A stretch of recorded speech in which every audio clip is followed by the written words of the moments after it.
Pokemon Sun and Moon has brought us many interesting things, such as Z crystals and Alola forms. But let's not forget what X and Y brought us: Mega Evolutions. Unfortunately, not every Pokemon with a Mega Evolution has access to its Mega Stone. But with news that these Pokemon will be given access to their Mega Stone through competitions, let me count down my top 6 Pokemon who I'm excited to see get its Mega Stone in Sun and Moon. Mega Altaria has really nice stats. It has good defense, good special defense, and good special attack. It also has a really nice design. Its body is made of pink clouds, just as you would see in the evening sky. I would really like to see this in the Sun and Moon engine. Gardevoir would actually be a really nice Pokemon in competitive play. With so many of the Pokemon in Sun and Moon slower than usual, Gardevoir would outspeed a lot of them, making it a big threat in the metagame.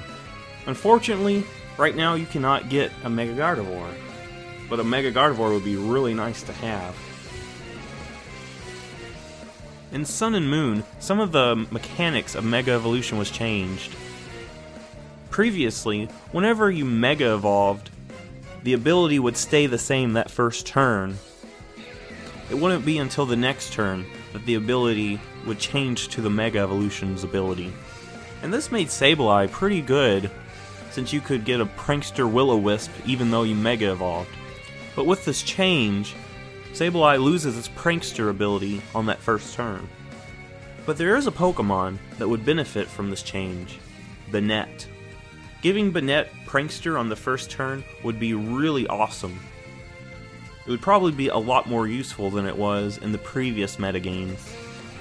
Even though this change really helped out Banette, you can't get a Mega Banette as of yet.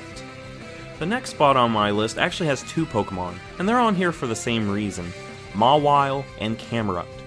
Isn't it odd that Sableye got its Mega, but its opposite in the Pokedex did not get its? And the same thing with Sharpedo. You see, these Pokemon were considered opposites in the Hoenn games, but here their opposites aren't even featured in Alola, much less get their Mega Stones. Mega Camerupt would fit very nicely on many of the Trick Room teams that have found themselves used a lot more in Sun and Moon. And Mawile already has really high attacks, especially with that Pure Power ability. The next Pokemon would be really good against many of the Tapus that have found themselves used a lot in competitive play: Aggron. Also, with the prevalence of Trick Room, Mega Aggron would be very useful. Before Sun and Moon was released, many people in the Pokemon community discussed whether or not Mega Evolution would be making a comeback. Many decided that Mega Evolution probably would come back, so Timmy could get his Mega Aggron. But unfortunately, Mega Evolution is back, but Timmy does not get his Mega Aggron. And now for some honorable mentions.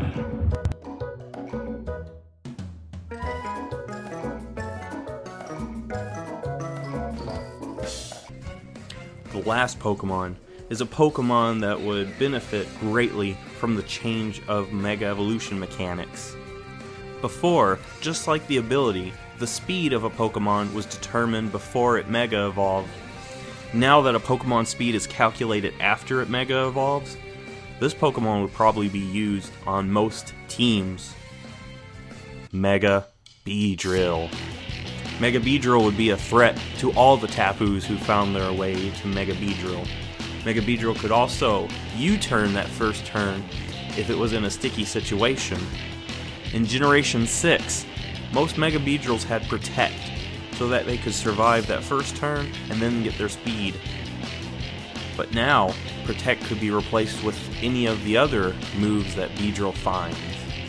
Beedrill has sky-high attack. Its attack stat is almost on par with Mewtwo's special attack. Once Beedrill has its Mega Stone, Beedrill will probably find itself on most teams.